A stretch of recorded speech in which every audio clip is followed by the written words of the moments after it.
All right, let's get right into some of the wildest, most mind-blowing coincidences in history that'll make you question if reality's glitching.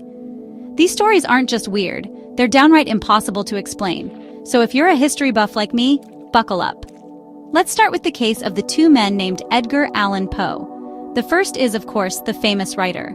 But did you know that in his 1838 novel, The Narrative of Arthur Gordon Pym of Nantucket, Poe wrote about shipwreck survivors who draw straws and end up eating a cabin boy named Richard Parker? Here's where it gets creepy. In 1884, decades after Poe's death, a real ship called the Mignonette sank.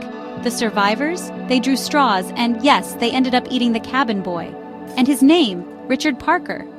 Was Poe a psychic, or is this just the universe having a laugh? Next, let's talk about the curse of Tamerlane's tomb.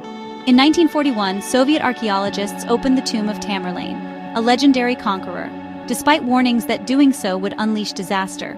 Inside, an inscription supposedly read, "Whoever opens my tomb shall unleash an invader more terrible than I."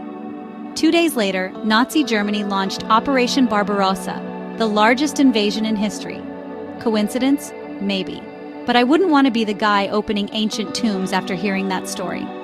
Okay, here's a lighter one. In 1914, Archduke Franz Ferdinand survived an assassination attempt in Sarajevo. Later that same day, his driver made a wrong turn and pulled up right in front of one of the would-be assassins, Gavrilo Princip, who just happened to be standing outside a cafe. Princip seized the opportunity, and the rest, as you know, is World War I. The odds of that chance encounter still blow my mind. And I've got to mention the twins from Ohio, identical twins, separated at birth, adopted by different families, both named James. Both married women named Linda, then divorced and married women named Betty. Both had sons named James Allen, both named their dog Toy, and both became police officers. They never knew about each other until they met at age 39.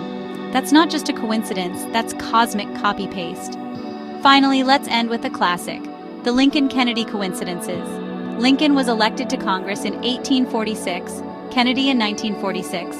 Lincoln became president in 1860, Kennedy in 1960. Both were succeeded by men named Johnson. And the list goes on. Sure, some of these are just quirks of numbers, but stacked together, it's enough to make anyone wonder. So, do you think these are just wild flukes, or is something weirder at play? Let me know in the comments, and hit that like if you love a good historical mystery. Until next time, keep questioning everything.